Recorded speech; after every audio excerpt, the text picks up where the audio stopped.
Greetings and welcome to the United States Transhumanist Party Virtual Enlightenment Salon. My name is Gennady Stolyarov II, and I am the chairman of the US Transhumanist Party. Here we hold conversations with some of the world's leading thinkers in longevity, science, technology, philosophy, and politics. Like the philosophers of the Age of Enlightenment, we aim to connect every field of human endeavor and arrive at new insights to achieve longer lives, greater rationality, and the progress of our civilization. Greetings and welcome to our special virtual Enlightenment Salon. This is streaming on May 29th, 2022. This article is extremely important because it presents quite a provocative proposition that we should all pay attention to, whether or not you ultimately end up agreeing with it. If the current year is the year of the greatest existential risk for our civilization, then most definitely we need to pay attention and we need to consider what possible solutions are there to the crisis that is facing humankind. So joining me today for this important conversation are several of our esteemed U.S. Transhumanist Party officers, including our Director of Visual Art, Art Ramon Garcia, our Director of Applied Innovation, David Shumaker, and our Legislative Director, Jason Geringer. And we will also respond to certain questions that various readers of this article have posed in preparation for this broadcast. I think some of the questions and the comments that were received are representative of the spectrum of views within the transhumanist, life extensionist community, as well as some adjacent communities. But first, I would like to present the key ideas in this article.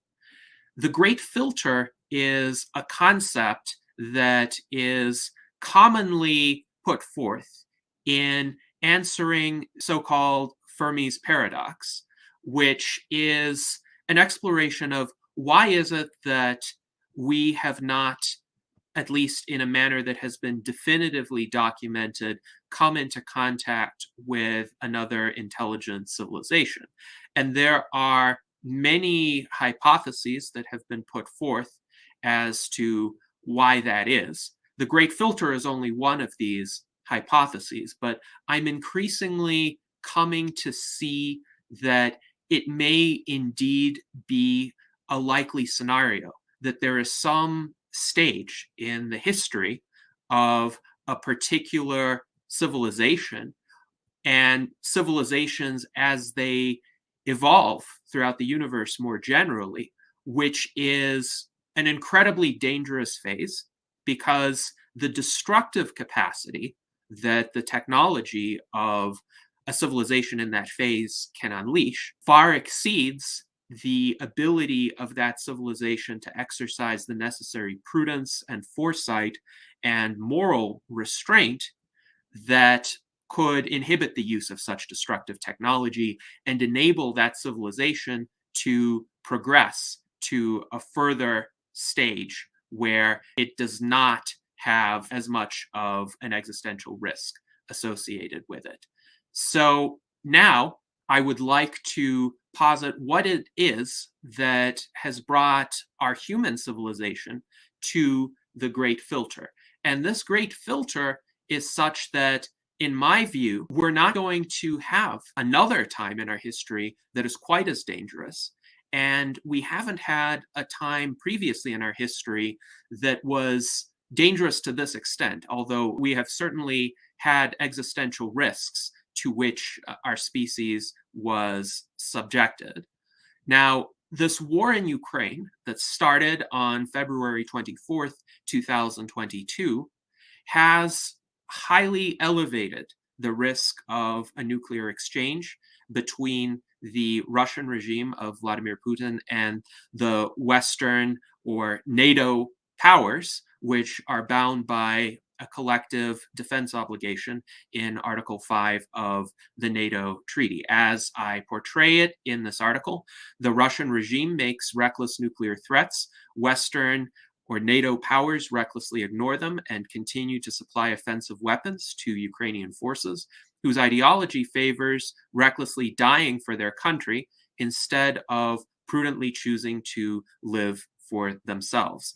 And with this, the risks of especially unintended, accidental escalation continue to accumulate the longer this war drags on with no clear end in sight. And I think this is important to emphasize because it's not necessarily going to be the case that human extinction from nuclear war will occur because either side wants it to occur. I think Vladimir Putin wants to stay in power. He wants to live. He wants to enjoy his power insofar as he is able to do so. Likewise, nobody among the Western political elites wants to see human civilization destroyed. Unfortunately, though, it's very easy in a situation of escalated tensions to misinterpret what the other side is doing. And especially if the other side has made threats, and then there's some sort of accident, like, for instance, a Russian bomb accidentally falling on the other side of the border between Ukraine and Poland and hitting some sort of supply depot in Poland. That could be misconstrued as an intentional Russian attack, and then NATO could launch a nuclear strike, or vice versa.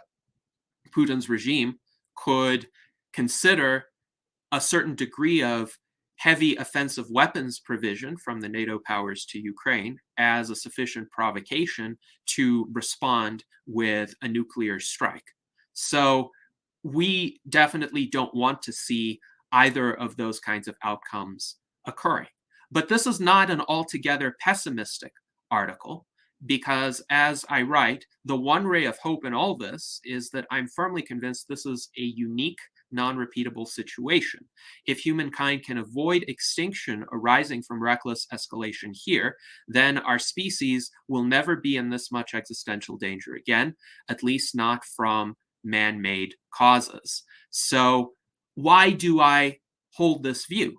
It is a rather strong position that this very year, this very time that we are living through is the most dangerous time in all of human history. And if we survive this particular year, we will not be in this much existential danger again.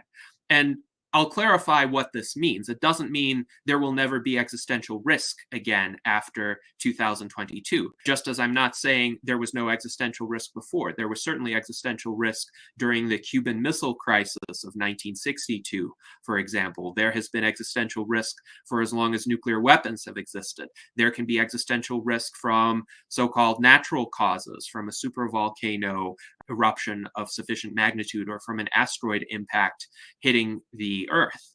However, the magnitude of existential risk will be lower. Likewise, my statement in this article is that any future emerging technology will still pose a lower existential risk than risk of nuclear war this year. So my top 10 reasons, and these are not necessarily the sole possible reasons for this outlook, are elucidated in this article. The first reason acknowledges that Vladimir Putin is the cause of the invasion of Ukraine, that if it were not for a combination of his misguided ideology and complete misunderstanding of the military and geopolitical situation in both Russia and Ukraine, this disastrous invasion would not have occurred. Putin would not have wanted the war in Ukraine to have turned out the way that it did, where it has essentially dragged on for 3 months now, as of the date of this recording, and only a tiny proportion of the goals that were originally set for it were achieved. Recall that the vanguard of the Russian forces that were sent into Ukraine were actually military police, because they intended for the Ukrainian government to capitulate very quickly and essentially for the invasion to be over within about 3 days. However, this is, of course, not what happened. Also, Putin is not in a very good position right now because he is in very poor health. We are not quite sure what his health conditions are, but there are numerous signs that he is not well. There are various hypotheses as to what his health conditions are, but it appears that his days in office are numbered. That doesn't mean he will die tomorrow. That doesn't mean he will die in a few months, but he will become increasingly incapacitated and incapable of making decisions, in which case it would appear that the elites around him are going to try to sideline him and increasingly become the decision makers or elevate someone else to a decision making capacity. So any other person who replaces Putin did not start this war and would not be locked into the same situation that Putin is locked into, where his entire rule, his entire regime, his entire assertion of legitimacy is dependent on winning or being perceived to win this war. And indeed, Putin's successor might bolster his or her reputation by ending the war, by saying, well, I didn't start this, I just inherited this conflict. I want to see what I can do to end this and rebuild ties with the West. But Putin is in a very dangerous situation for the world right now, precisely because he is losing and he is in ill health. If someone has no positive, no constructive way out, that person is, to use Putin's own analogy, like a cornered rat. When he was a child, Putin saw this cornered rat in a very rough and tumble setting of St. Petersburg, and this rat would fight viciously for survival because it had no other options. And if we wait this out, maybe Putin will be sidelined. Maybe he will go quietly. I don't think he can rule for more than a couple of years. And I wouldn't be surprised if in 2023 or thereabouts, he were no longer in power. But if we escalate while Putin is still in office, and he feels desperate, he feels like his days are numbered, he might decide that he doesn't care about the future of humanity, he doesn't care about the world, he wants to go out in a blaze of glory because he has nothing to lose. And that is a scenario that would heighten the risk of nuclear confrontation. But without Putin in charge of Russia, I don't think it is likely at all that Russia would intentionally launch a nuclear strike. If anything, Putin's successors are going to try quite assertively to distance themselves from the nuclear threats because they don't want to have the reputational taint that was associated with Putin's nuclear threats. So the second reason is that the climate of public opinion right now, including in the Western world, is uniquely insane because of the stresses of the COVID-19 pandemic. And this is, I think, an unfortunate phenomenon that has affected the ability of a lot of people in the political classes and the intellectual classes to think clearly and prudently and in a long-term manner about a lot of issues. And it has also led the populace to be quite desperate and short-term oriented and willing to support ridiculous ideas like risking a world war because of some sort of sense that it is morally justified to support the people of Ukraine. About 46% of Americans, according to one survey from March 2022, actually stated they would be willing to escalate tensions in Ukraine, even if it meant risking a nuclear confrontation. So we have had a lot of problems due to the pandemic, the erosion of the norms of civility and the valuation of peace. Think of various riots in Western countries.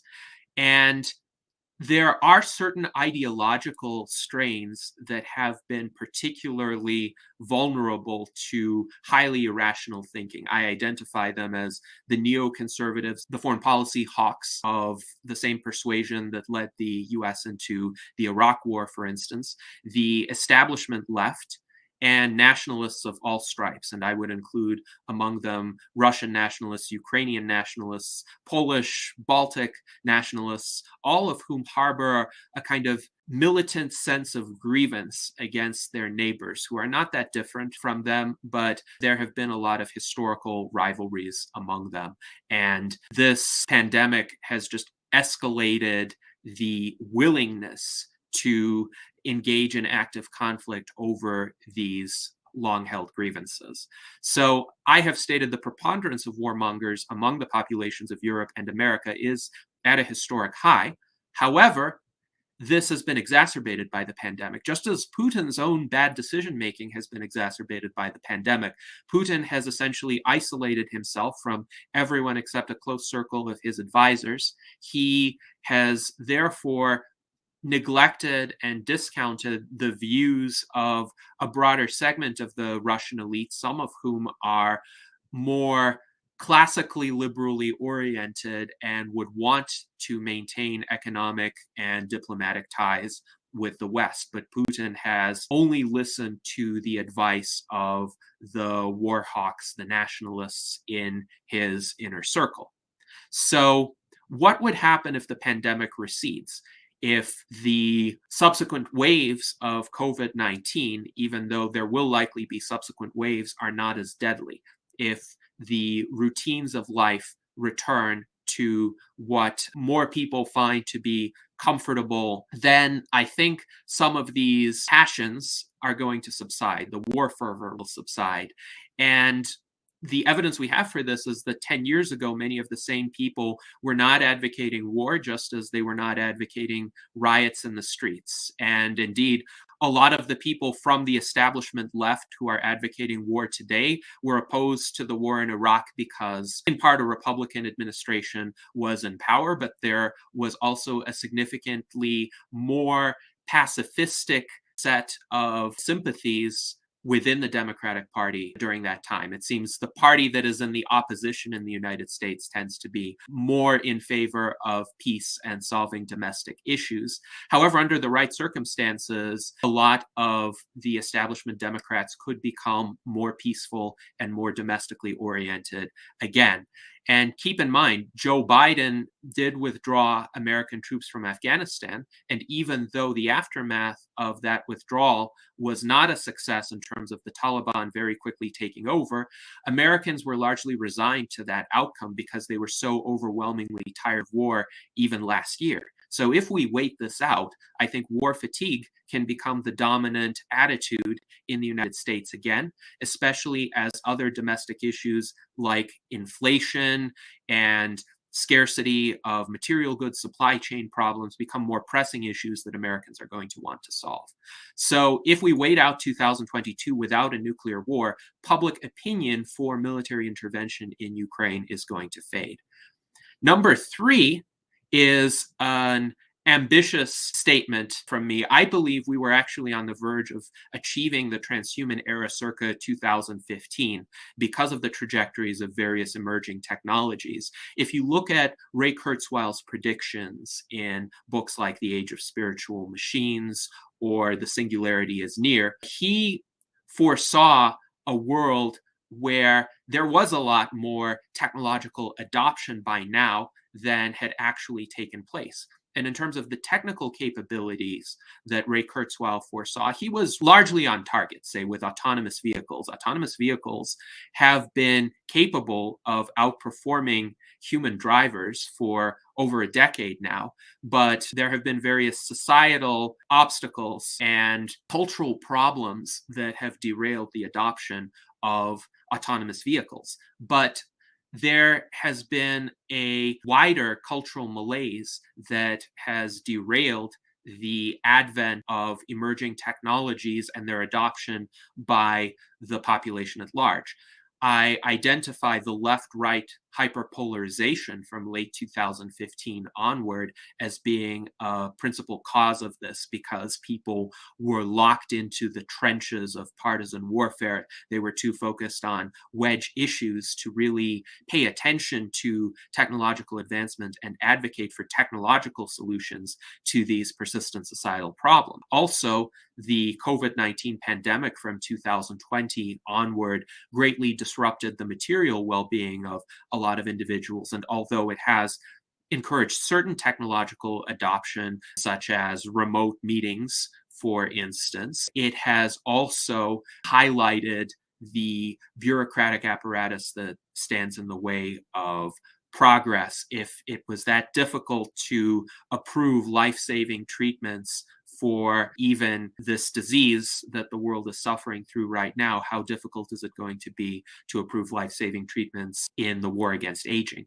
And now the war in Ukraine has definitely shifted people's attention away from the much more optimistic vision of transhumanists who believe in transcending conflict fundamentally, and toward the oldest and most regrettable motives of all in human history, this kind of intertribal warfare, of which nationalism is just a prime example writ large, where people identify with one large national tribe and they see another large national tribe, both of which are largely fictional constructs, but they see this other national tribe as the great enemy to be fought and destroyed at all costs.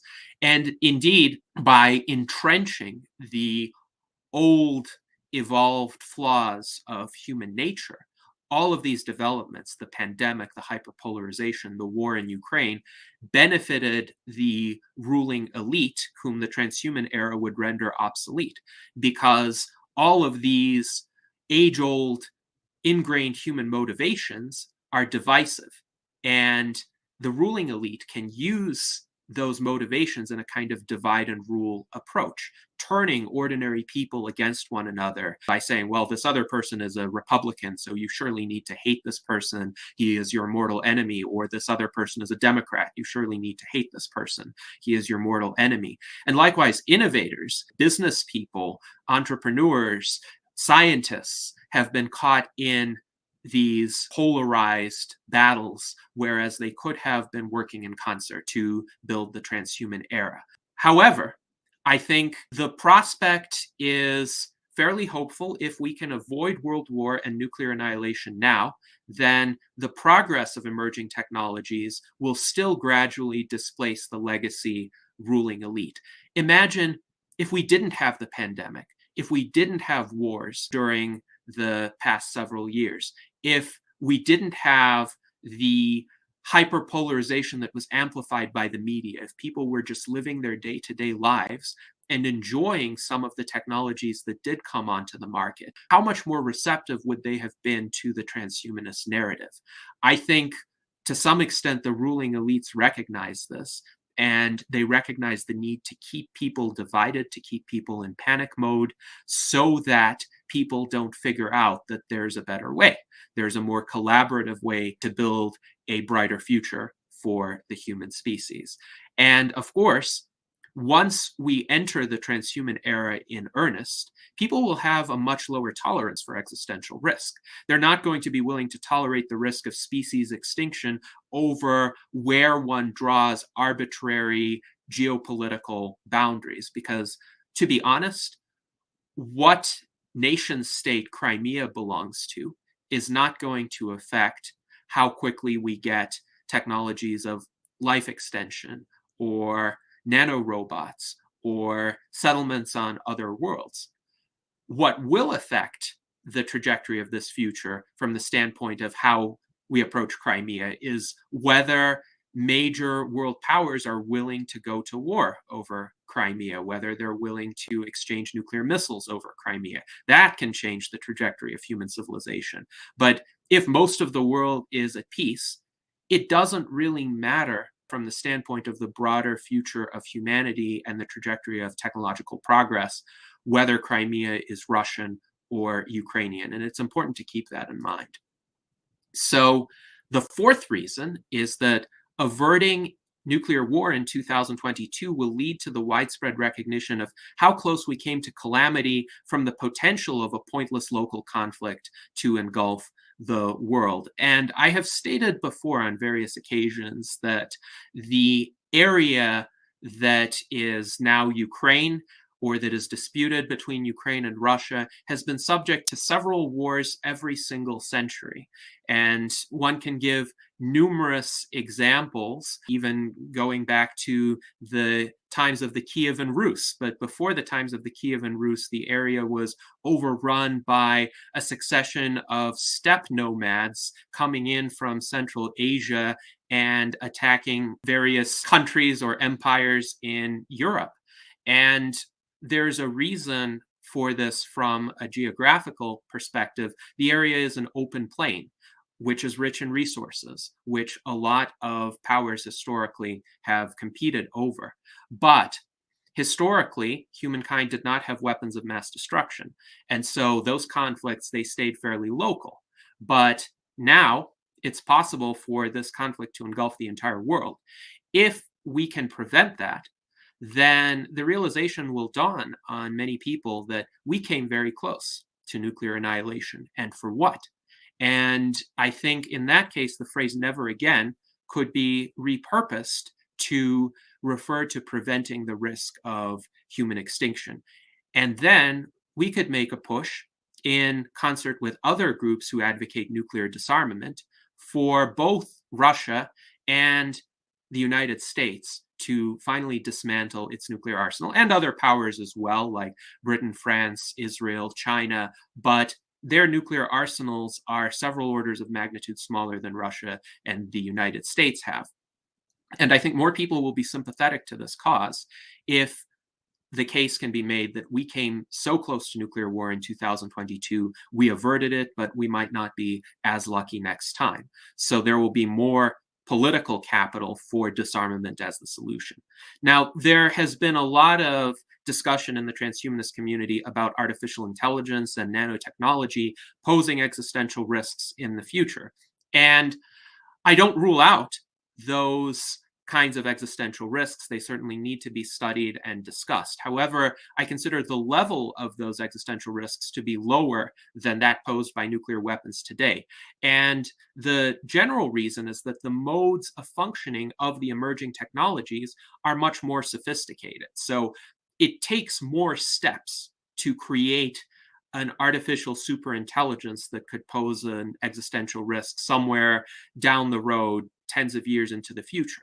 So there could be more steps in the chain of events, more places along the chain of events leading to the calamity where human intervention could stop that chain of events. Think of the first artificial superintelligence systems that could be deployed. They're not likely going to be Terminator type robots who could walk on their own and are really robust and resilient and could pick up a gun and shoot people. They're going to be highly distributed systems in labs, and they would involve a lot of advanced supercomputers, and they would really be vulnerable to human beings just deciding to turn off some or all of the computers. Also, AI and nanotechnology of the future will be smart technologies. They will be created with certain built-in forms of intelligence, which will actually make them more discerning and safer from the standpoint of not being prone to inflicting indiscriminate damage. Nuclear weapons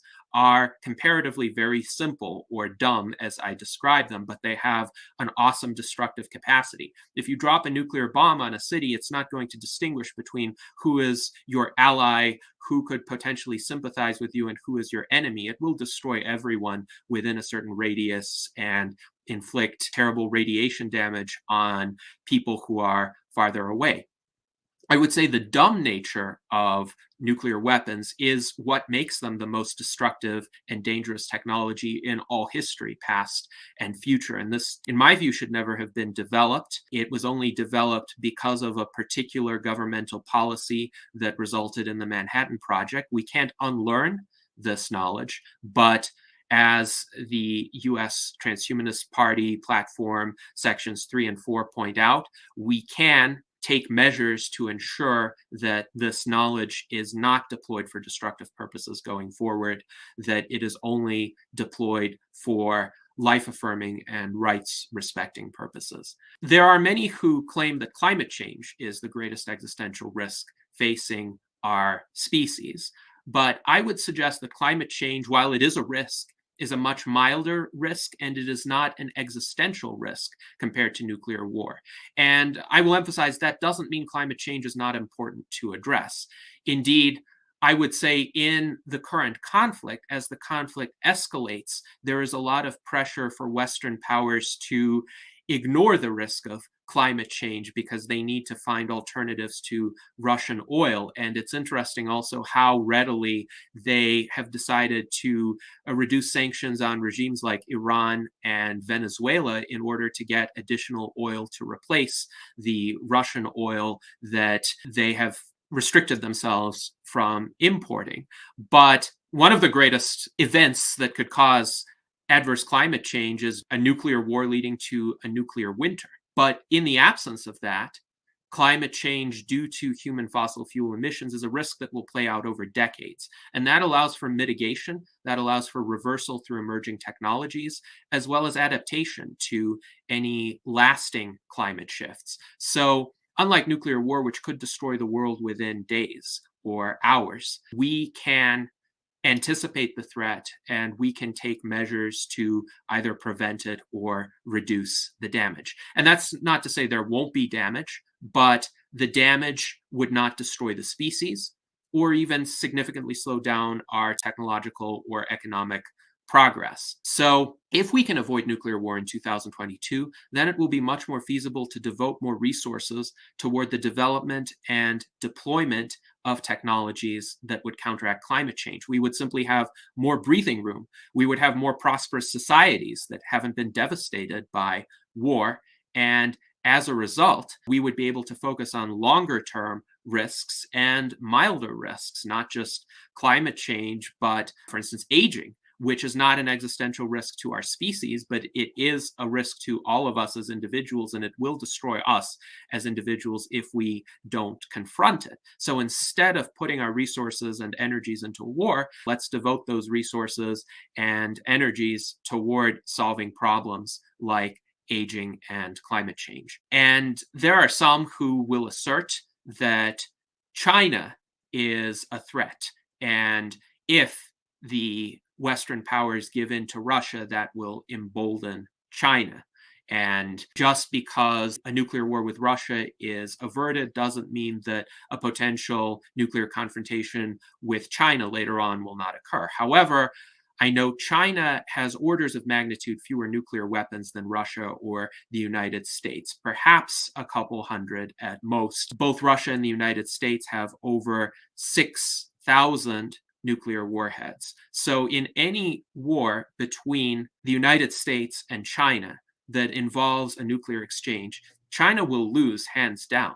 And hence, China will never attempt to provoke a nuclear war. China may be a geopolitical rival of the United States in certain respects, but only a conflict between the United States and Russia would pose the risk of a civilization-ending nuclear war.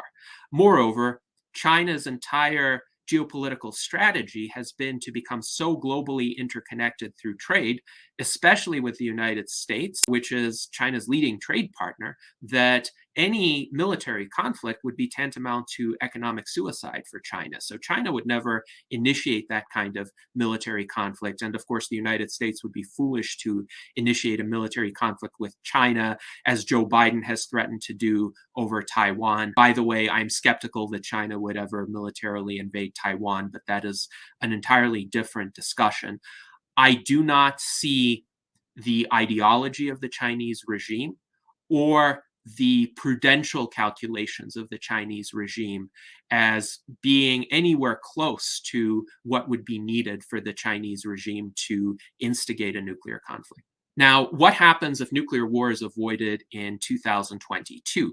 My prediction is that Putin's regime will atrophy by 2025 at the latest, and I wouldn't be surprised if it happened much earlier, such as 2023. But paradoxically, this will only happen if the Western powers do not try to overthrow Putin or invade Russia. Because as has happened throughout Russia's history, whenever Russia has been invaded, even though it was often quite a suboptimal place before the invasion. It was ruled by tyrants or there was widespread chaos. Russians have historically always been galvanized around the existing regime whenever they felt that their country was under external threat. And this is primarily what the sanctions against Russia have done, because Putin's regime has been able to portray the sanctions in some ways legitimately as Russia being targeted by the West. When the Western powers from the Ramstein Defense Conference asserted their strategy now is intentionally to weaken Russia and not just to defend Ukraine, then that can be parlayed into propaganda that says, well, these Western powers are out to get us Russians, and so we need to unite and forget our political differences. And this has happened time and again when there was a Polish occupation of Russia in the early 1610s, when Charles XII of Sweden invaded Russia in the first decade of the 18th century, when Napoleon invaded Russia in 1812, when Hitler invaded Russia and the Soviet Union more generally. At all of those times, the regimes in Russia were deeply suboptimal, but the Russian people ultimately decided to support the evil they knew rather than the evil that they thought was coming for them and could be worse. And again, this may not be an accurate perception of what the Western powers' intentions are, but it is very much a likely widespread perception if the West continues to exert aggressive military pressure. Now, once Putin's regime atrophies and is discredited within Russia, because I think the invasion of Ukraine will largely fail on its own and Putin's health will decline, then it may be possible for the Western powers to pursue a softer approach and support more humane politicians in Russia along the lines of Mikhail Gorbachev, who was a very humane individual who, along with Ronald Reagan, negotiated essentially a six-fold reduction in the nuclear arsenals of both the United States and the Soviet Union. And we may be able to pursue, in collaboration with Russia, a phased nuclear disarmament. As I've noted, only a US-Russia nuclear confrontation poses this kind of existential risk from nuclear war. And so if Russia can be disarmed from a nuclear weapons standpoint, or even make a determined move in that direction, say cut its nuclear arsenal tenfold, this would essentially resolve the risk of human extinction from nuclear war. And then, if there is enough time during which peace prevails, the transhuman era will see the creation of technologies that would help avert other existential risks. Again, those risks exist: supervolcanoes, asteroids, and unforeseen consequences of future technologies. There could be existential risks from AI or nanotechnology, but the more time we have at peace without major geopolitical conflicts, the easier it will be to anticipate those risks and develop safeguards for them. So a society at peace will avert future existential risks. And then there are many toxic mentalities that pervade the human species today. And these include the Cold War mentality. There are a lot of elites in political circles, both in Western countries and in Russia, who are essentially holdovers from the Cold War. They are sometimes in their last years of rule, as Putin certainly is.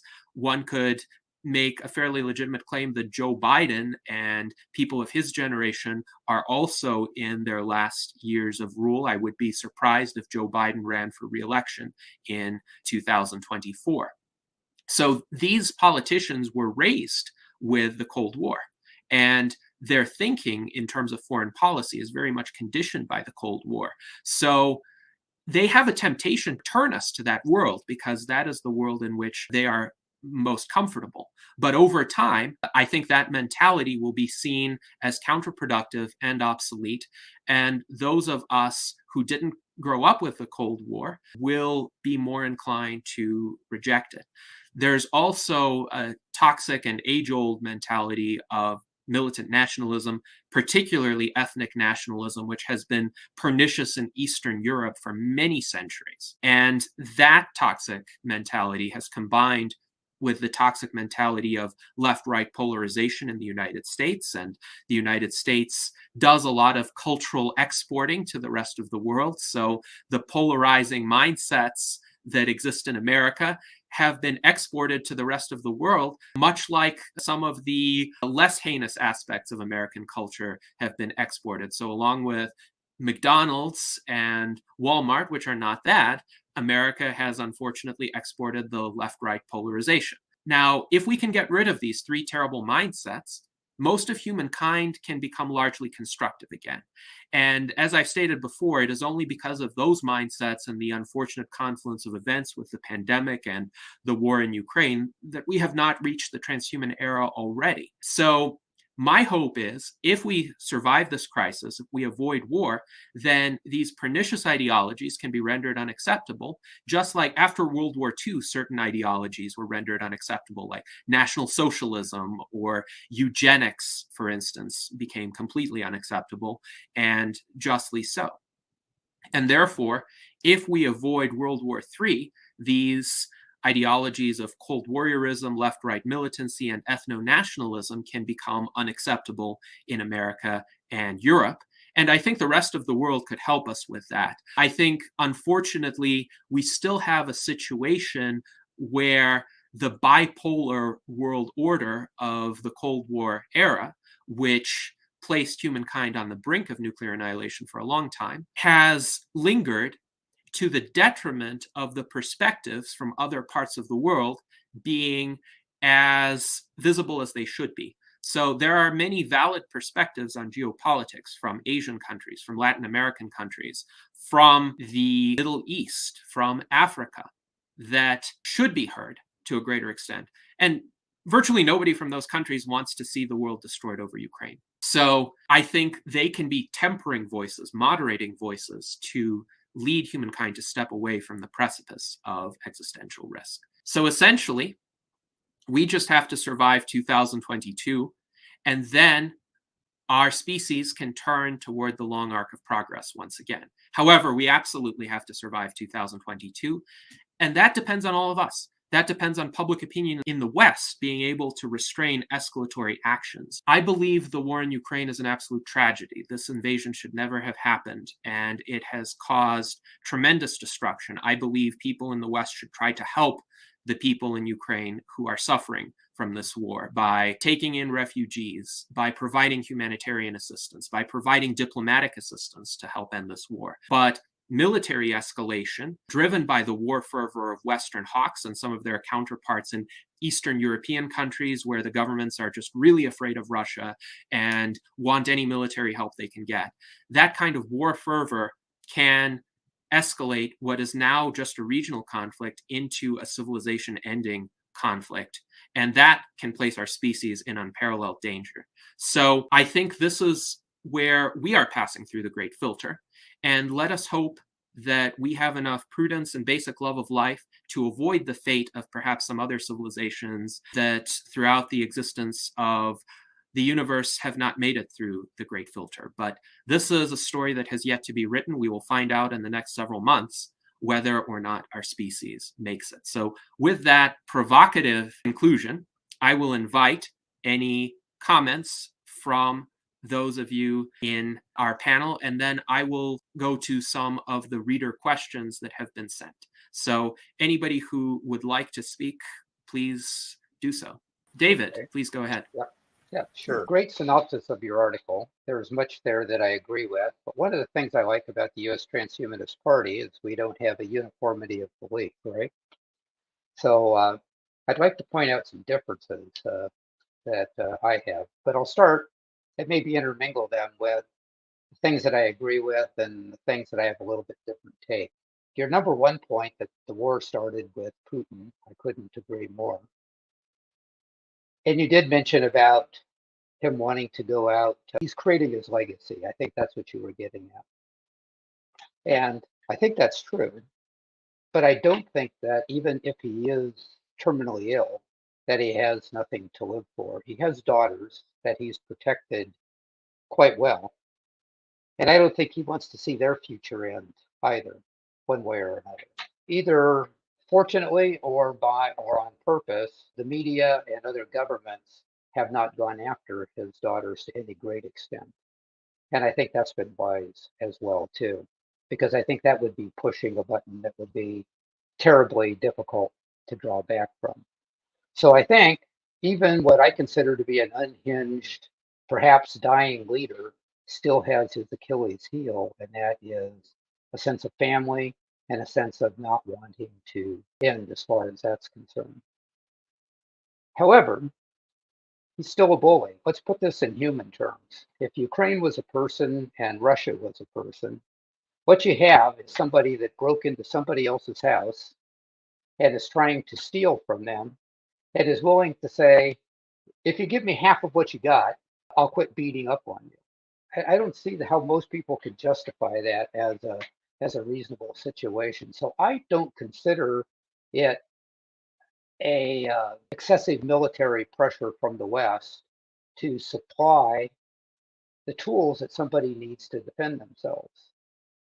If I was in a fight and somebody else had a knife and I didn't, I would really hope that somebody would toss me one that's in the crowd that's watching to at least give me a chance to be able to defend myself. It's a rather crude analogy, but I think it gets to the point is that we need to be able to support a democracy. We can argue over the level of democracy and corruption and a number of other things in Ukraine, but nevertheless, someone who I think clearly deserves the right to self-defense.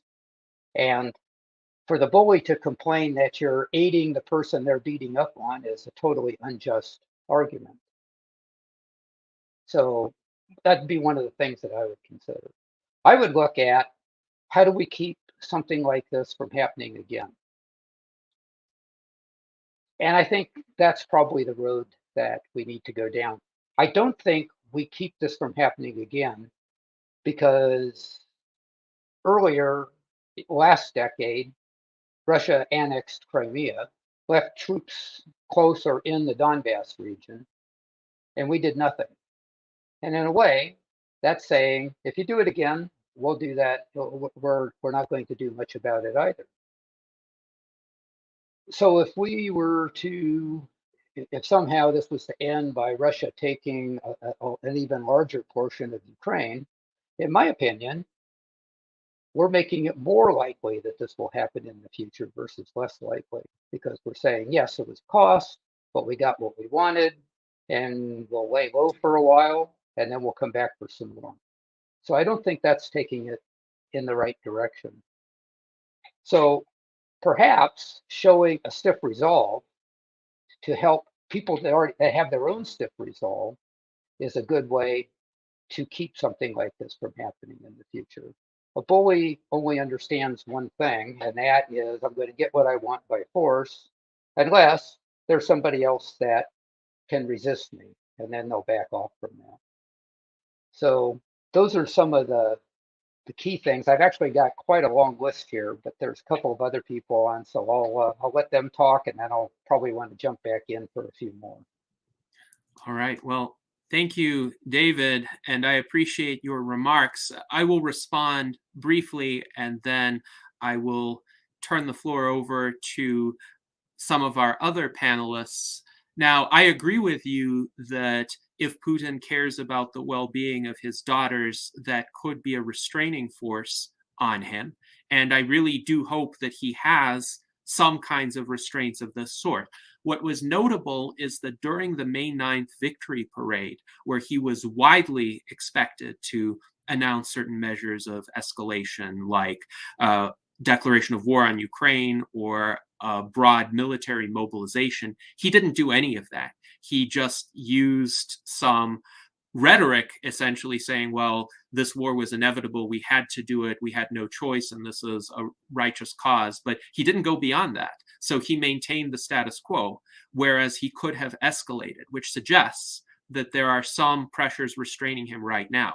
And I just hope that those restraining influences remain, and that we could figure out some other restraining influences as well that would help to de-escalate the situation.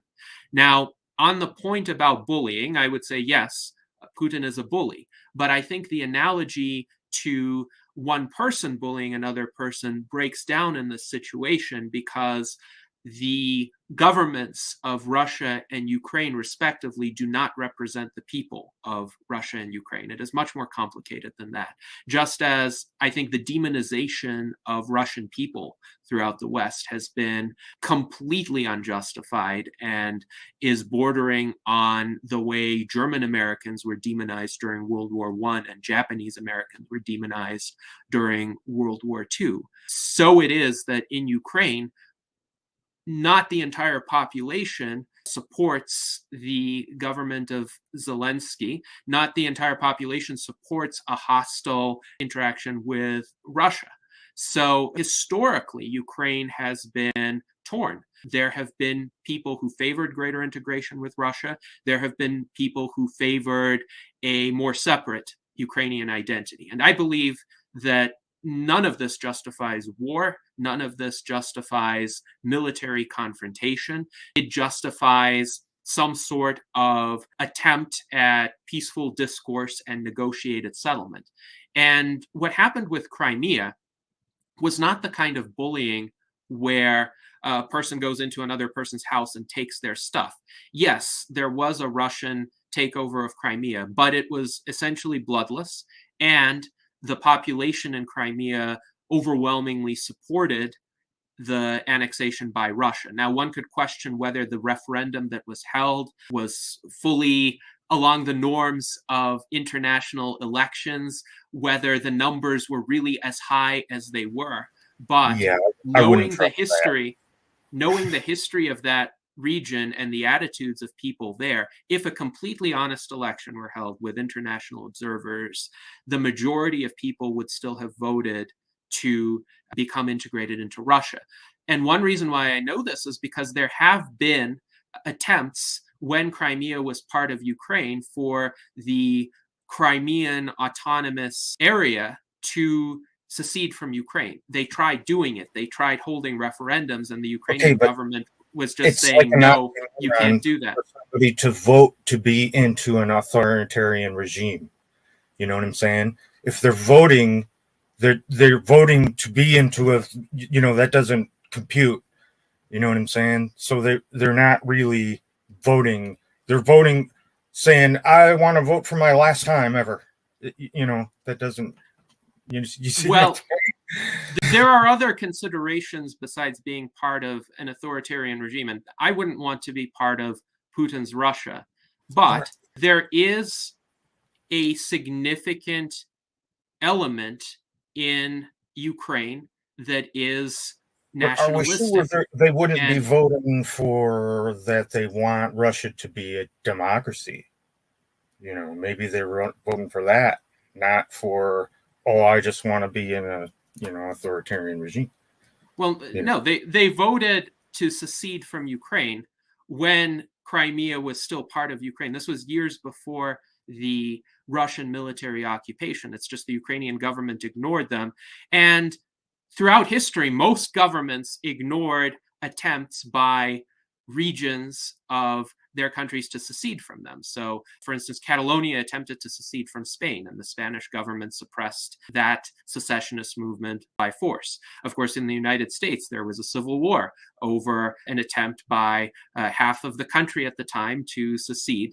So no government likes it when there is a portion of the country whose regional leadership and some of whose population launch a secessionist movement. But on the other hand, the United States was also formed via a secessionist movement. So this is more of a case, in my view, of the winners writing the history. And if the secessionist movement loses, then of course it's illegitimate and bad. If the secessionist movement wins, then of course they had the right of national self-determination. And this is a great thing that this new country was formed and charted its own destiny. And keep in mind, all of the other former Soviet republics also left the Soviet Union via secessionist movements. So at some point, there's a kind of survivorship bias. And it's murky. It's really hard for us to tell, really, from the outside, which is, so, yeah. The main point is it's not really a clear analogy to just one person fighting another person and one person being the aggressor. There are a lot of other people who are not parties to the conflict necessarily. Most of the population of Ukraine are apolitical civilians. They just want to live in peace. Most of the population of Russia are apolitical and frightened to express their political views.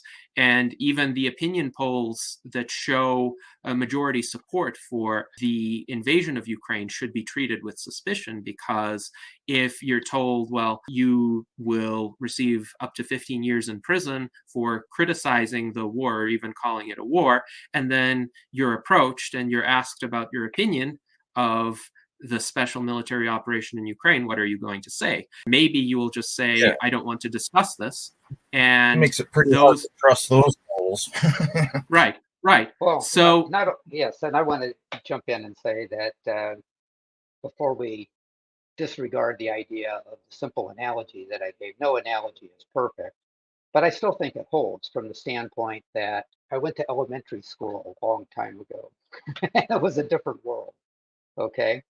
So fights on the playground, unfortunately, happened, and they were treated differently than they were treated in modern society.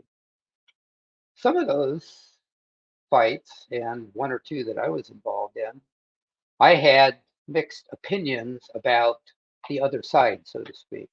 I wasn't totally for them, wasn't totally against them, but once provoked, then I had to defend myself. So I think you find some of that even in a society with different factions in it. I mean, look at what happened after the 9/11 attack here in the United States. There was a deep divide then, maybe not as much as there is now between the left and the right.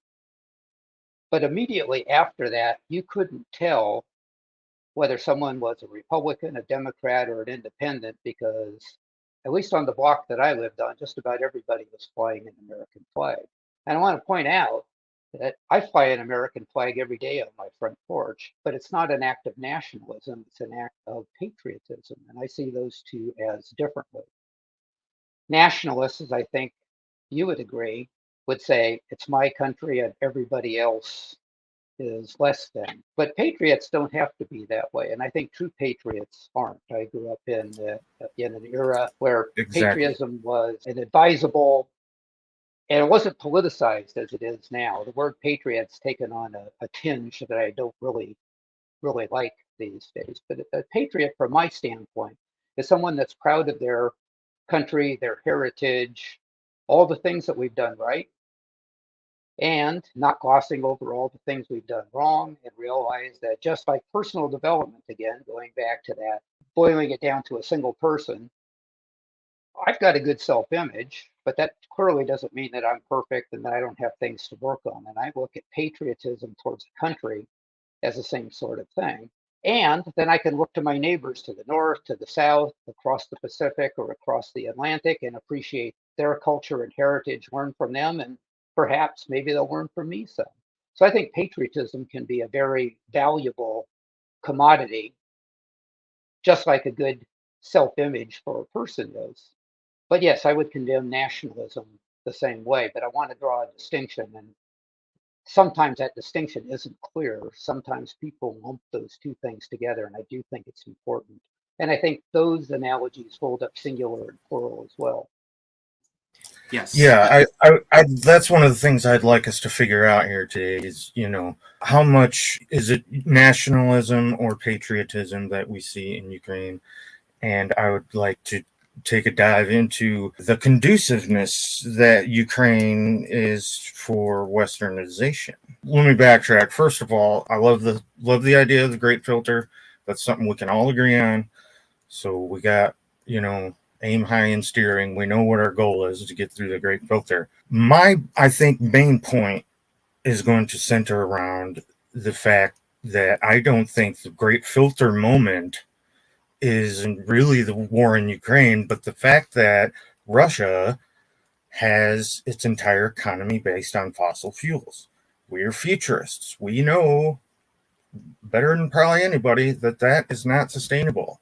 That we're going green, the whole world's going to do it. It's an inevitability. It's going to happen. And they will not be able to survive that transition. That's what I see as the great filter. And that the war in Ukraine is just a symptom of that. If you look on the map, there's like two big pipelines that go through Russia, and then there's this one that comes down and up through Ukraine. If Russia has Ukraine, it has the basically like, you know, the whole supply, you know. And while we're using analogies, you can almost use it like it's an addiction, you know, and if you control the supply, you know, then you know, that's always what you want to do. So I think a lot of it has to do with that. In which case, it's just like with a disease, treating the symptom isn't really treating the problem. And so that's why I don't think that maybe the wisest move is to just diffuse the situation necessarily, because something's going to have to happen. And to be honest, I don't know. It's really hard to see. We'll know in hindsight. Sometimes bad things happen and something good happens, and the only way that something good could have happened is if this bad thing happened. And, you know, and it's hard to see whether or not that's the case beforehand. So who knows? This could be, you know, the best way it could have happened. And I don't know.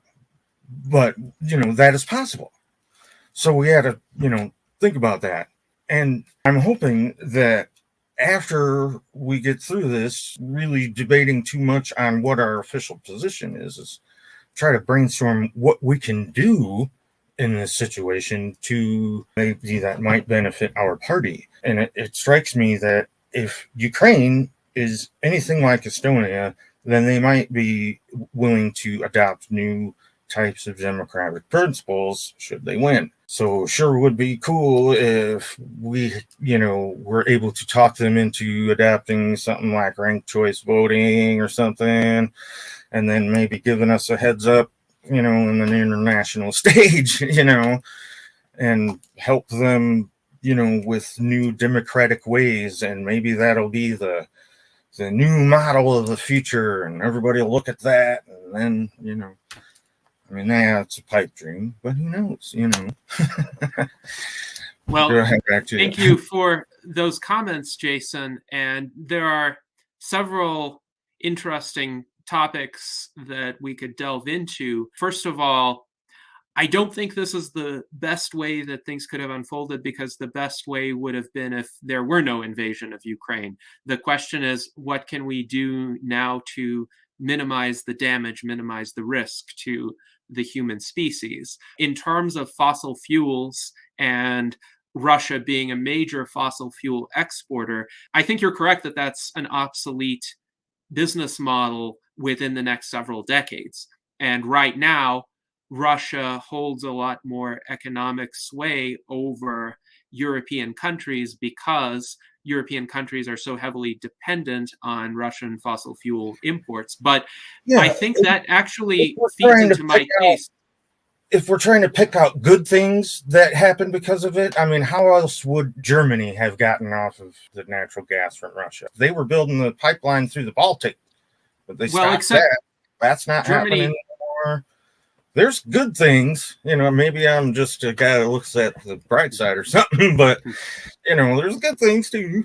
Well, Germany hasn't necessarily helped itself, at least in the near term, because right now it does not have viable substitutes for the fossil fuels that it has reduced the imports of, though not completely eliminated, from Russia. So a lot of the German people are going to suffer from higher energy costs as a result. Now, building replacement capacity over the long term is a good idea, but it could have been done in a much more gradual and smooth type of transition instead of abruptly cutting off a supply of energy for people, again, innocent people, just as innocent people are suffering from this war. Innocent consumers in Europe and in the United States are suffering from higher energy prices, higher food prices.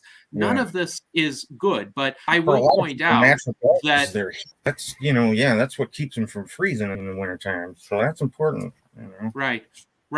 And I will point out the existential risk would be reduced if fossil fuels became obsolete, because then it's true Russia would not hold the same kind of economic power unless the business models within the Russian economy shifted fundamentally toward other types of products, other types of services. But that reinforces my case that this current time in history is a time of greater existential risk, because the Russian regime has this leverage, just as it has the leverage of nuclear weapons, that it may not have if this crisis is successfully defused. So the more time passes, the more economical other sources of energy will become relative to fossil fuels. I would have preferred a situation where there was a smooth flow of fossil fuels from Russia to the West now,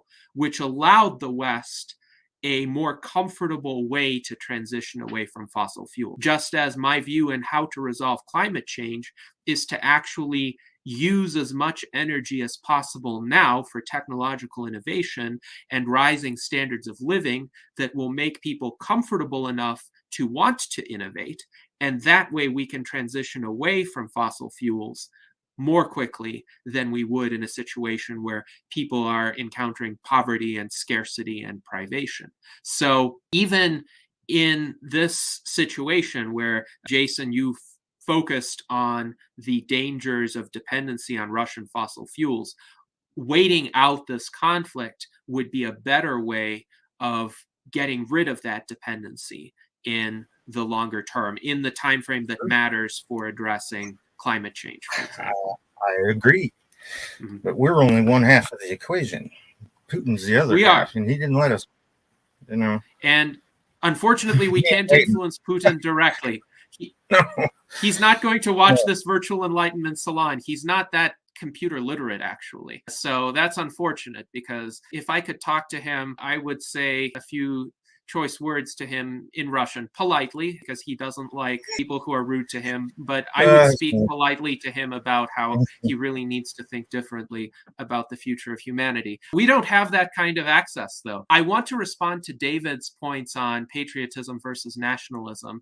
And I actually think the United States is a unique country in that it was not founded on an ethnic identity at all. And it was not founded either on some claim to power by a particular king or by a particular ruler. So you could say the Roman Empire was founded not so much based on an ethnicity, but definitely a claim to power by a particular class of people. There are a lot of nation states in Europe that were founded based on some shared...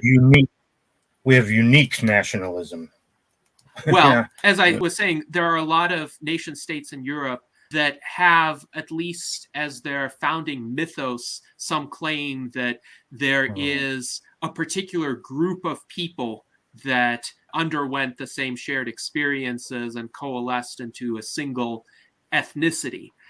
That's not the case for the United States. The United States was founded on a set of principles of constitutional government, of checks and balances, of individual opportunity and openness to individuals joining this society wherever they came from, and essentially contributing to what it means to be an American.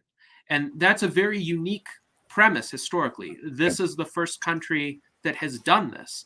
And therefore, I think nationalists that are rising on the rise recently, they're kind of thinking that it started that way, but it didn't really start that way. Well, there's a mythology that's circulating based on a fantasized idea of religion, work ethic, a homogeny of ideas to kind of create a pseudo culture. That's what it means to be an American. And I reject that idea, by the way. But nevertheless, I think, Jason, I think that might have been what you were starting to talk about. And I think that's a danger. So, Gennady, I agree with you on the actual foundation, and that's the story that needs to keep going out. And actually, I think that diversity, to use the modern word, is our strength as Americans and how we can identify worldwide so easily. Yes, absolutely. And I would say America is not a perfect country. It is not a united country right now. Certainly, there are many different views, and some of them are becoming increasingly polarized. However, and I would add that we're growing. One of the things I don't like about when people want to try to like tear down the old to build the new. Oh, we just got to start all over. And, well, you know, when you're doing that, you got to remember you're tearing down what somebody fixed. You know, it used to be worse.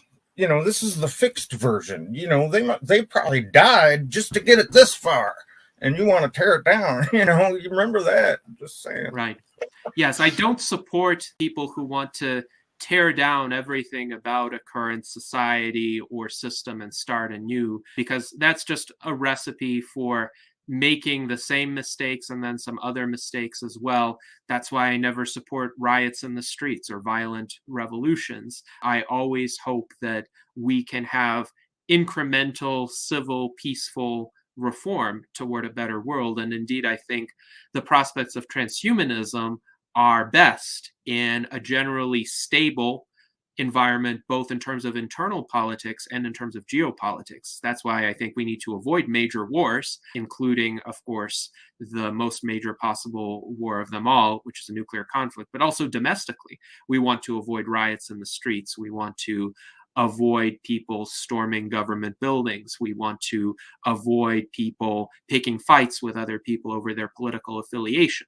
So there could be some unifying ideas about what it means to be a patriotic American, which could help in that regard. And that is, I think, a feature that this country has, a type of strategy that could be pursued here that might not be as readily pursued in other countries. The problem that I have with both Russian nationalism and Ukrainian nationalism is that there is a lot of ethno-nationalism involved there. Not always. It is conceivable, for instance, for some Ukrainians to want to have an independent country where people speak two languages, Ukrainian and Russian, where they recognize that there is some shared history and culture, but that doesn't mean they have to be in the same geopolitical entity. And that's, I think, perfectly legitimate. I think Ukraine should be an independent country. And I think a lot of Ukrainians want Ukraine to be an independent country, especially in the aftermath of this war. This is one reason why Putin made a terrible mistake, because he invaded the very parts of Ukraine where there were more Russian-speaking individuals who previously could have been more sympathetic to a kind of soft integration with Russia, not even annexation, but more like economic integration, migration back and forth. A lot of people did that before this war started in Ukraine. And even subsidizing and supporting the militants who declared the Donbas republics, the Donetsk People's Republic and the Lugansk People's Republic, was a mistake because it led to devastation in those regions, and it led more people to be frustrated and alienated from one side or the other.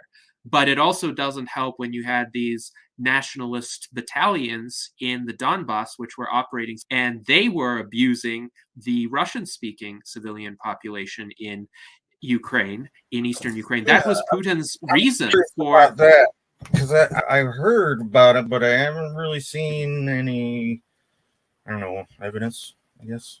Well, this was covered in the Western media much more extensively before the current war in Ukraine, there have even been articles about the problem of white nationalism in paramilitary organizations like the Azov Battalion, which, of course, now is famous for having defended Mariupol for a long time.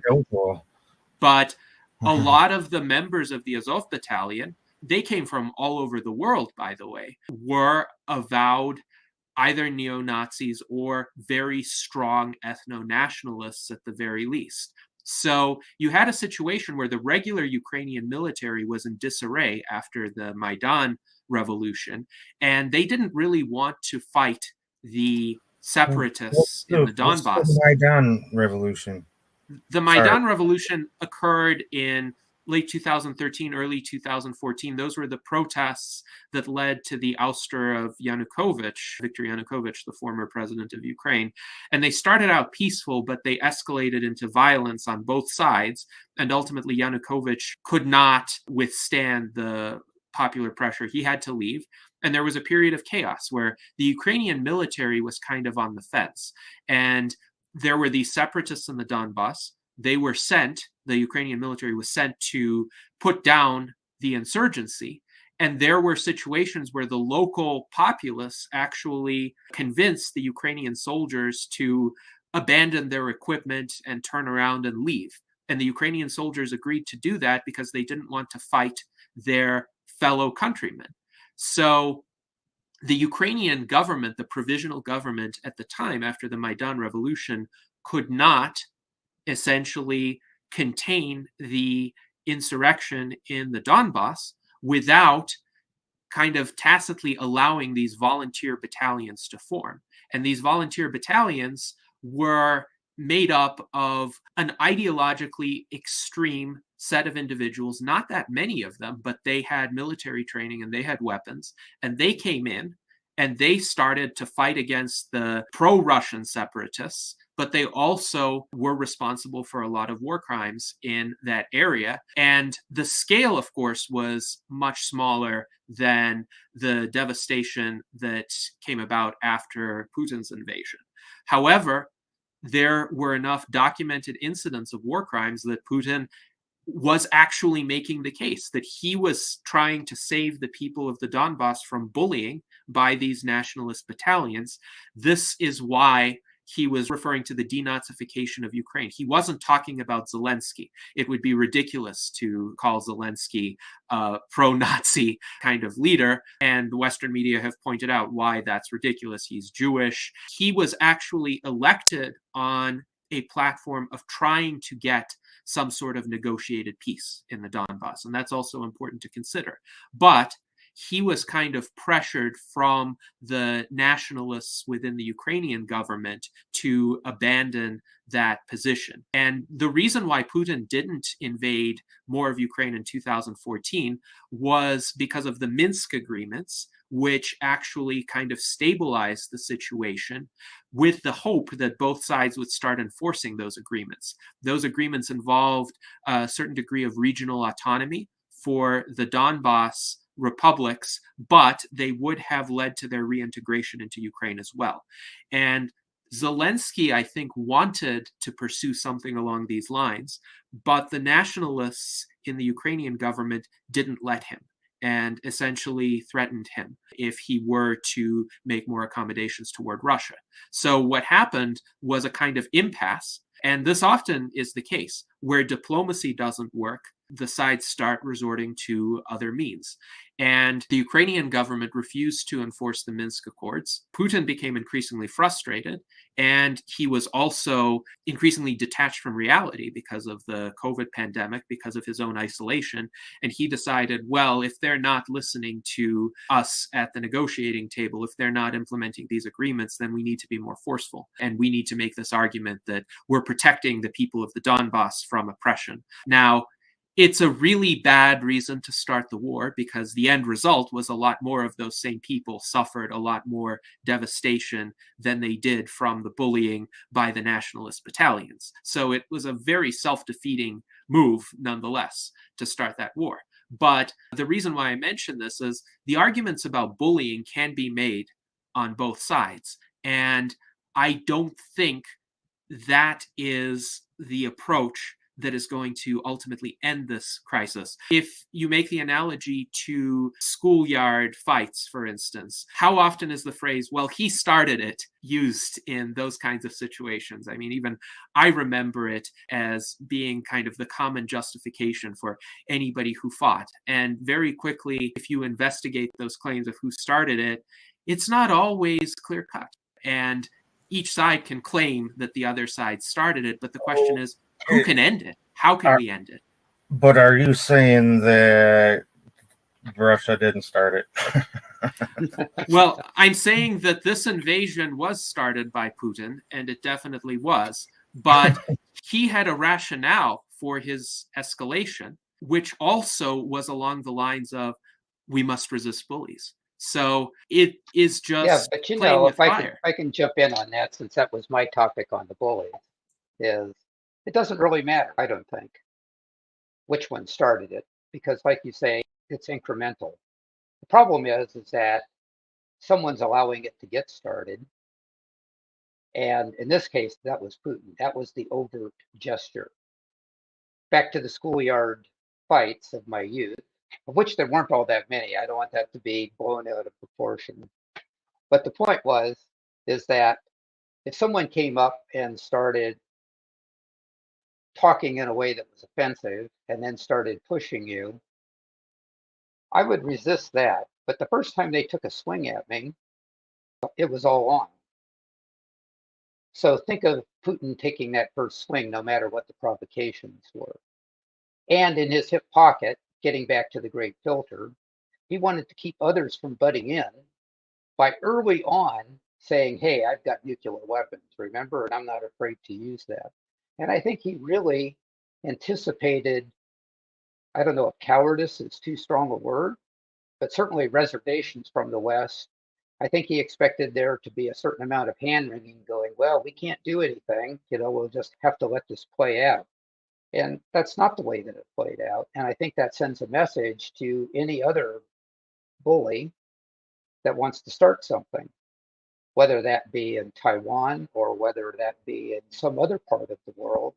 It says, well, wait a minute, just because I start this doesn't mean I can finish it. And I think that's a good thing. Now, back to the great filter. I think the biggest discussion here is on the worry about the use of nuclear weapons. And that it clearly is a right worry to have, but it's not the only worry that can come out of this. I think enabling an autocrat that's willing to use military power could also put us into the great filter, because we have other autocrats that are starting to pop up around the world. We had, based on your way of analyzing this, you could say we had a bit of that going on in our own country, and a bit going on in Brazil, and some other places going on in Asia Pacific. Yeah, 3 launches in just a few hours ago by a dude in Korea, by the way. Kim Jong-un. There you go. Go So we can be enabling other autocrats that Putin might not be the worst autocrat out there.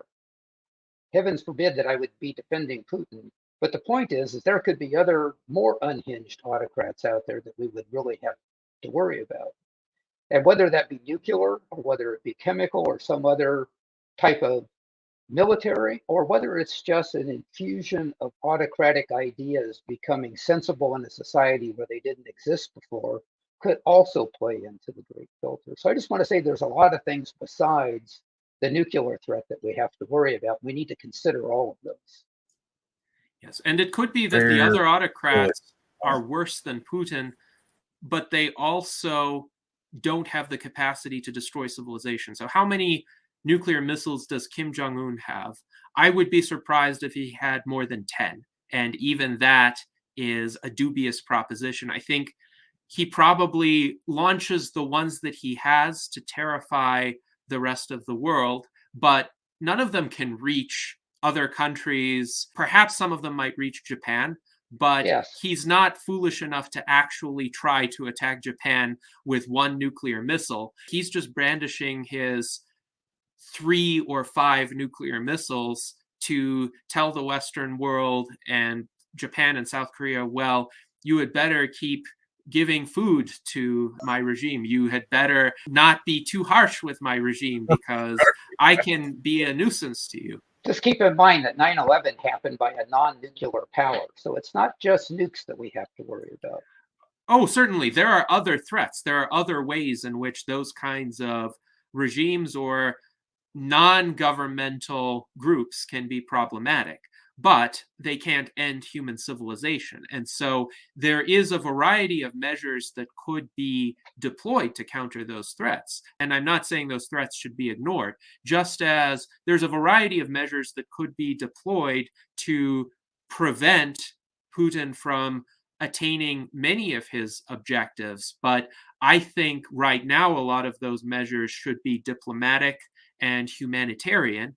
And if Putin does fail, but he fails in a kind of soft way by not capturing most of Ukraine, by essentially being sidelined from power, instead of there being some sort of violent overthrow, he either dies in office or he ends up in some sort of sanatorium, some sort of facility for the incapacitated because he can't rule anymore, or the Khrushchev scenario happens where, just like the Politburo essentially told him, well, we think you should resign, and we really think you should resign.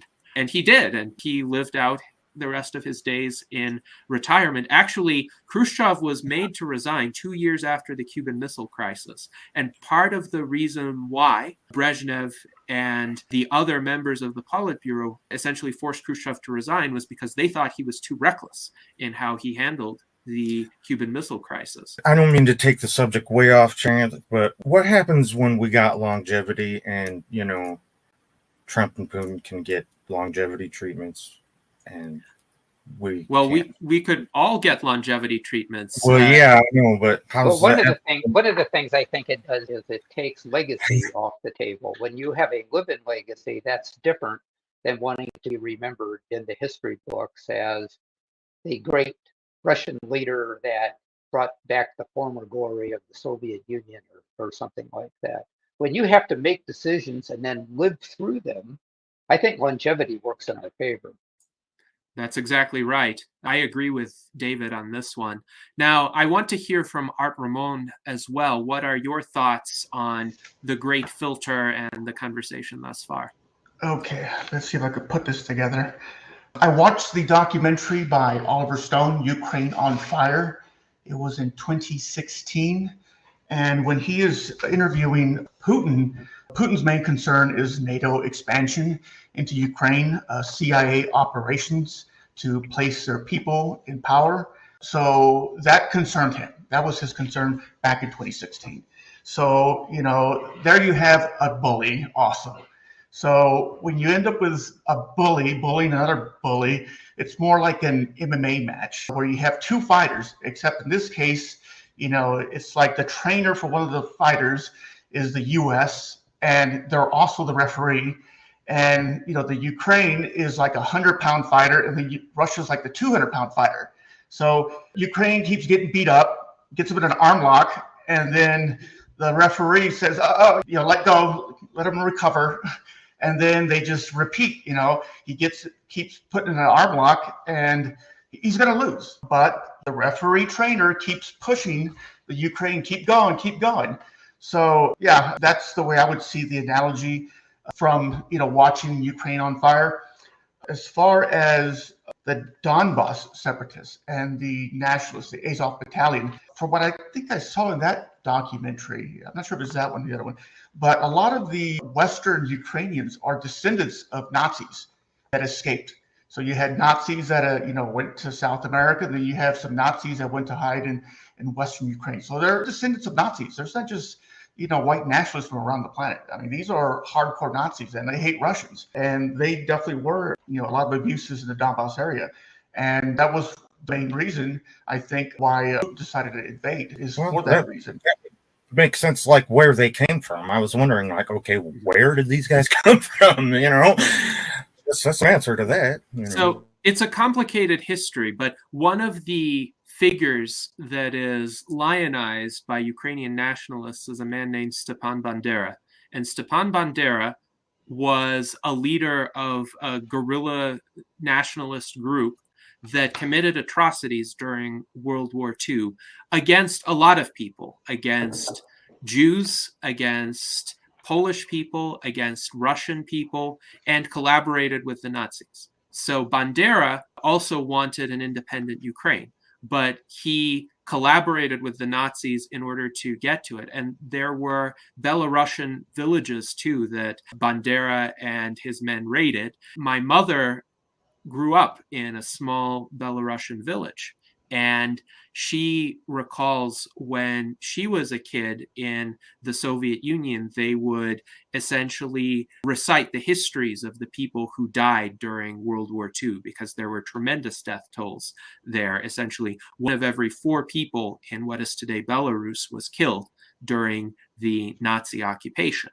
And they recalled how various people died. And some people were killed by the Nazis directly. Some people might have died of starvation or the other problems that accompanied the war. But she remembers reciting the names of people who were killed by Bandera and his men. So these were essentially bands of genocidal marauders who happened to support an independent Ukraine. And there is a lot of tension in Ukraine right now about whether Bandera was a hero or whether he was a monster.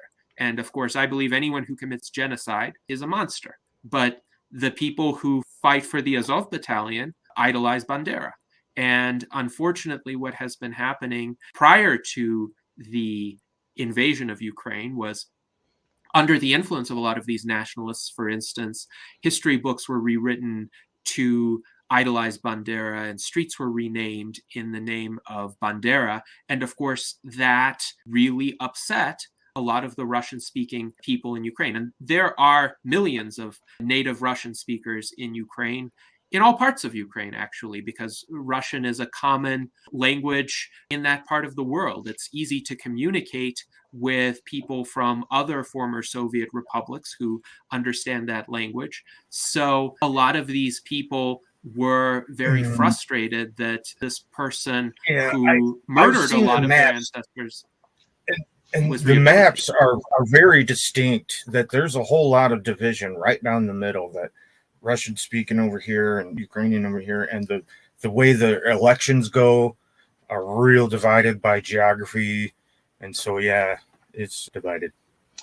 Yeah, and as far as existential threat, I think a secondary reason might be because he wanted to take those farmlands. And, you know, Ukraine is the breadbasket.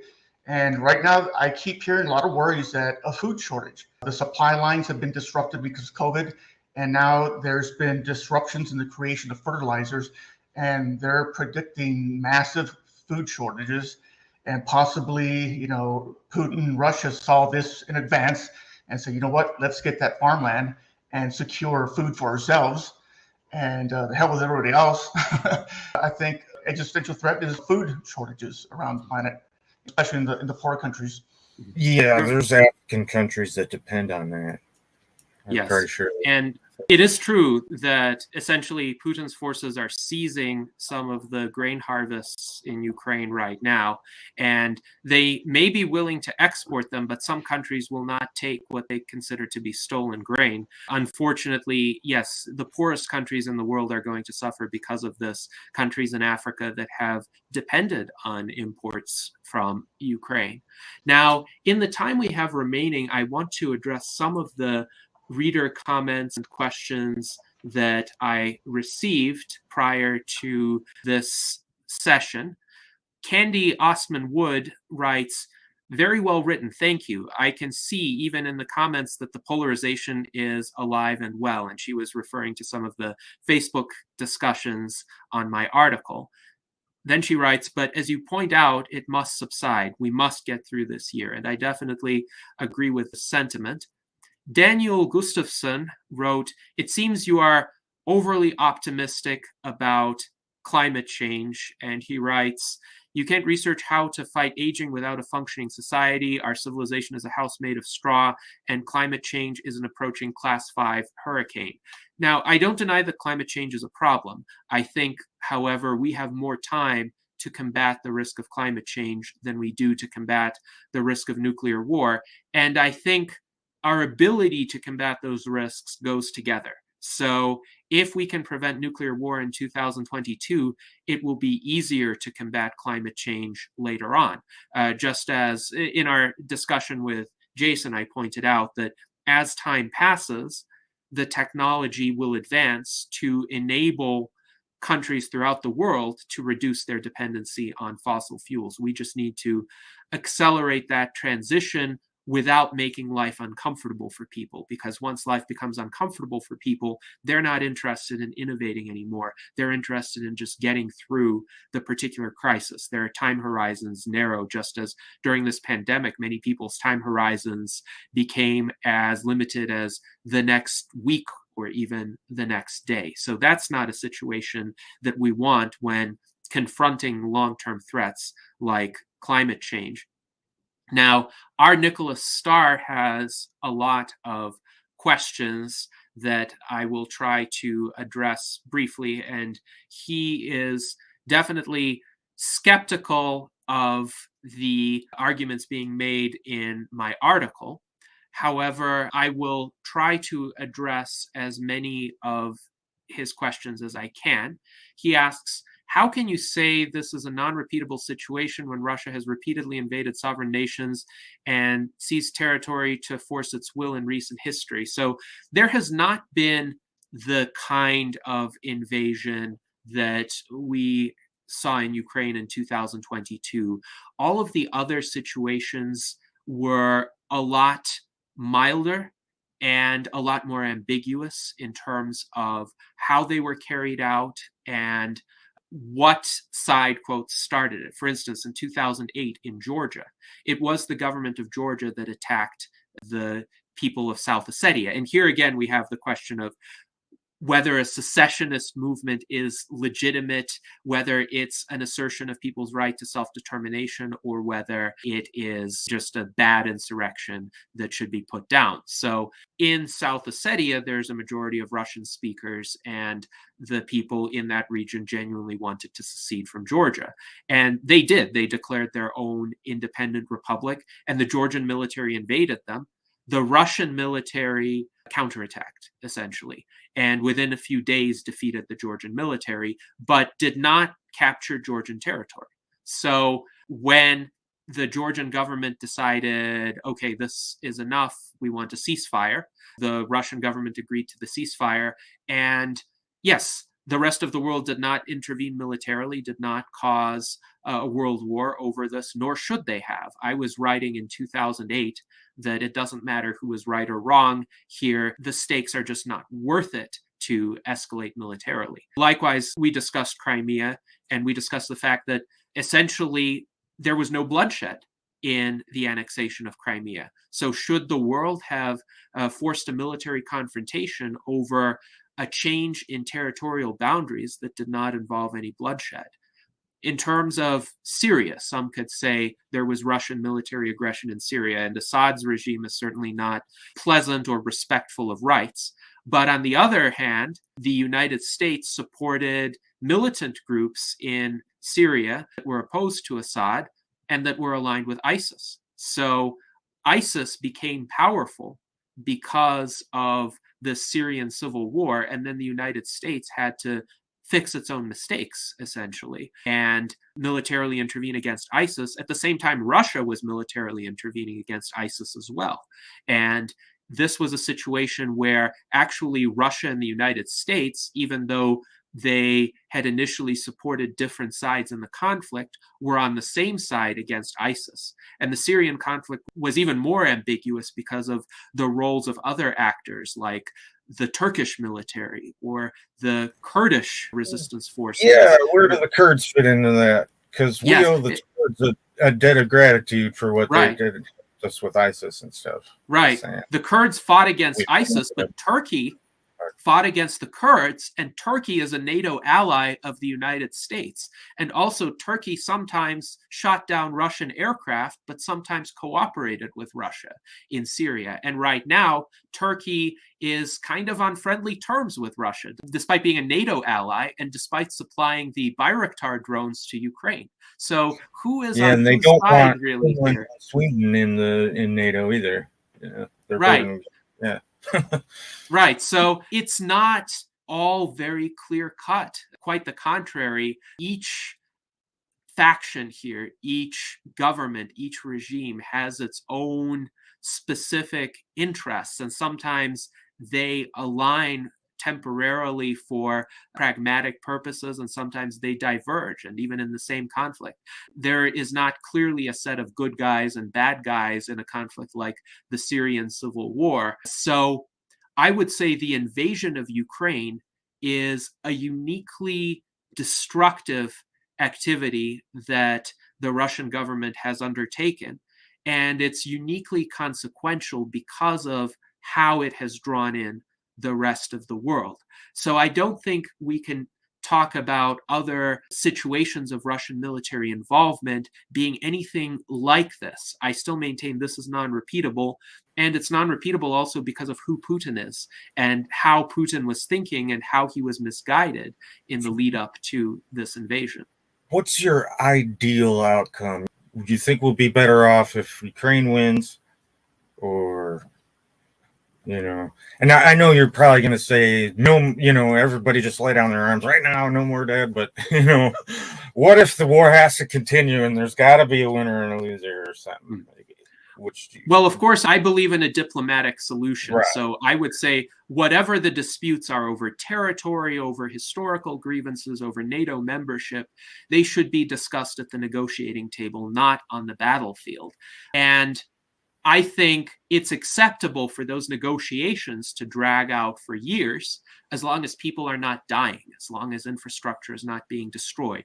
Because, again, as I said before, war happens when diplomacy breaks down, when the tools of diplomacy are not seen by the combatants as being able to resolve the conflict. So a major de-escalation would be bring the conflict back into the confines of diplomacy, of negotiations, and say, it's another place where this is unique, because trying to be diplomacy with Putin, he's never in good faith. He lies to, breaks he signed the treaty about right when Ukraine began that he wouldn't invade because that wasn't Putin. That was the Yeltsin government in 1994, the Budapest Memorandum. This is actually broke it, right?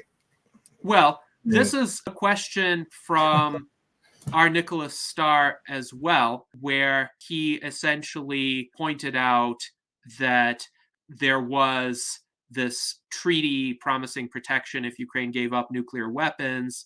And he said it was abandoned when it was counterproductive to Russia's desire for more control. Again, I think this portrays Russia to be some sort of unitary entity with a consistent policy. The fact is, Yeltsin would never have invaded Ukraine.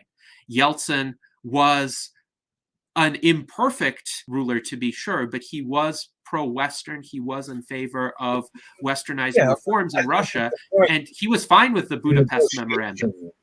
With Putin, Yeltsin isn't on the negotiating table. It's Putin we'd have to negotiate with. So then, therefore, the action is relevant because it's the same person that's acting in bad faith. So it still should count as evidence towards the fact that Russia today negotiates with bad faith. Putin has definitely lied in the past, but his lies are also not boundless in their potential, in the sense that, consider he didn't invade Ukraine for most of Ukraine's history up until 2022, and he didn't even try to do anything militarily in Ukraine until 2014. So why was that? Why was Putin willing to tolerate an independent Ukraine for the first 14 years of his rule as president of Russia? Well, That's some good. would say that we have a sliding scale of who Putin is, that he is not the same man who I've came seen to him power singing initially. karaoke. I've seen him singing karaoke and kind of like in the West at one point. Right. A while back. Yes. So David makes a good point. Putin in 2022 is not the same leader as Putin in 2000 or Putin in 2008.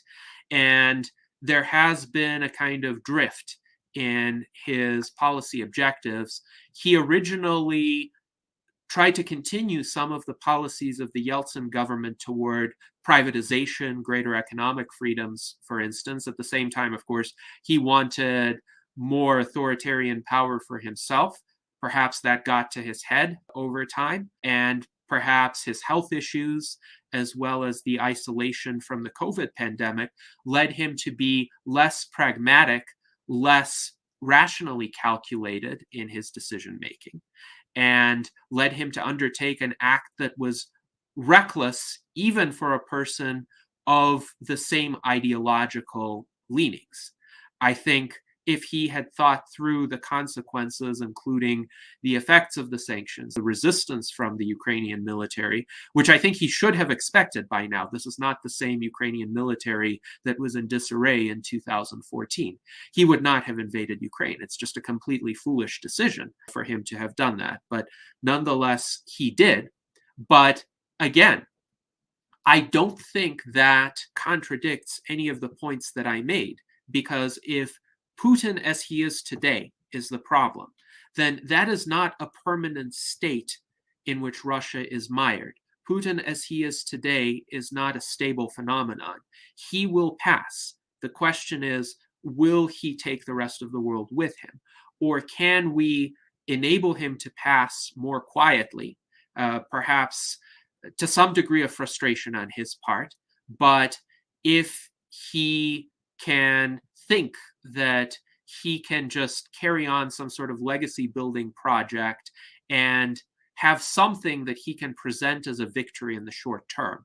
It could even be getting the territory that Russia has currently occupied as part of a ceasefire settlement. And then he could say, oh, we, quote, liberated this territory.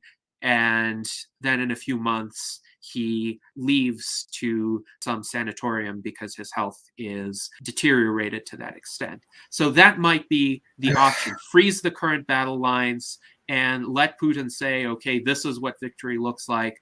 And then in a year or in 2 years or in 3 years, someone else, someone more reasonable, is at the head of the Russian government. What I worry about is, what if Ukraine won't let him stop? A lot of them are over there is like, you just killed my mother, Mm-hmm. They're like outlawed Josie Wales now. Kind of hard to blame them. What if they want to, What if they want to escalate? What if the Ukrainians want to escalate? Yes, that's a legitimate concern. And I worry about what would happen. Let's say that the heavy offensive weapons that Western governments are now supplying the Ukrainian government eventually turn the tide in favor of Ukraine. That's what a lot of the Western governments want. What if, going beyond the lines of February 24th, 2022, the Ukrainian army now invades the areas that have been occupied by Russia or the Donbas republics since 2014. The way in which that kind of offensive war is waged is the same whether it's Russia invading Ukrainian settlements or Ukraine invading the settlements occupied by Russia. So Crimea has not been devastated for the past 8 years. This is where the West, supplying munitions and humanitarian support to Ukraine, whether they overtly do it or not, have some say in how that happens. Ukraine would like to be part of the European Union and perhaps maybe part of NATO, but clearly part of the European Union, the economic bloc. So there is leverage from the West to say, that ain't we're supporting you in self-defense, but if you go too far, you're on your own and our resources dry up. So that actually should be a bit comforting, I think. Yeah. I think the West has considerable leverage here. And I think that leverage is being underutilized in terms of bringing an end to this conflict. Consider that, as Art Ramon pointed out, Ukraine is the smaller force here, but it has been emboldened to keep fighting by reassurances of Western support. But a single phone call from Joe Biden to Zelensky along the lines of, you really should get back to the negotiating table and reach some sort of peace settlement that won't satisfy anybody, but will put an end to this bloodshed. That kind of phone call could lead to a ceasefire within a week. And what is unfortunate is that the Western governments are not resorting to this because of the stated strategic aim of weakening Russia.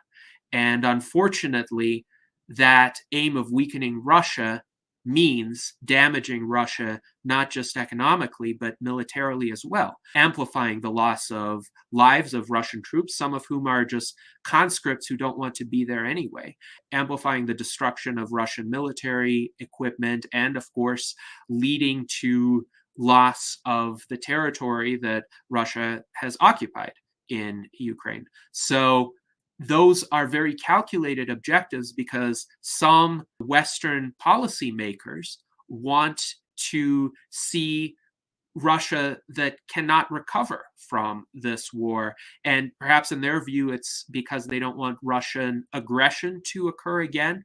But in reality, what is going to happen, I fear, is a similar attitude to what happened in Germany post-World War I. Actually, my view is the analogies that are often made to this conflict in World War II are misleading, but a more accurate analogy is actually to World War I, the network of alliances that predated World War I that led a local conflict to escalate into a global war, except, of course, there were no nuclear weapons in 1914. And then in the aftermath of World War I, because of the Treaty of Versailles, Germany was humiliated. And as a result of that humiliation, there were a lot of people who harbored a sense of grievance. And that sense of grievance led to someone more virulent than Kaiser Wilhelm to rise to power, namely Hitler. And what could have prevented Hitler's rise to power, I think, talks about how appeasement was a bad strategy in 1938 missed the point, because 1938 was not the time to prevent Hitler's rise to power. 1919 was the time to prevent Hitler's rise to power by having the terms of the Treaty of Versailles be a bit less severe with regard to the defeated Central Powers. So compare how the United States treated Germany after World War I to how the United States treated Germany after World War II with the Marshall Plan, with aid toward the reconstruction of Germany. And Germany became essentially a pacifistic country for a while, at least until 2022, with more of an aim for economic integration with the rest of the world and a very strong rejection of the militaristic past that precipitated the two world wars. So, in conclusion, and this has been a fascinating discussion, unfortunately, our time today is at an end. I would like to express the hope that the Russia that emerges from this conflict could be more like Germany post-World War II in terms of its outlook vis-a-vis the rest of the world, as contrasted with Germany post-World War I. And certainly this would have to be a Russia that is not led by Putin, that is not led by a militaristic or nationalistic regime. But the best way to do this and we don't to want no achieve Versailles treaty that causes, Yeah, go ahead, sorry. Exactly. So the best way to do this, and the best way to also achieve nuclear disarmament as part of the process, is to pursue a negotiated settlement in Ukraine. And I am not saying the West should do nothing. I am not saying the West should not help the people of Ukraine. I am saying that the help that is offered should be peaceful, it should be humanitarian, and it should be diplomatic.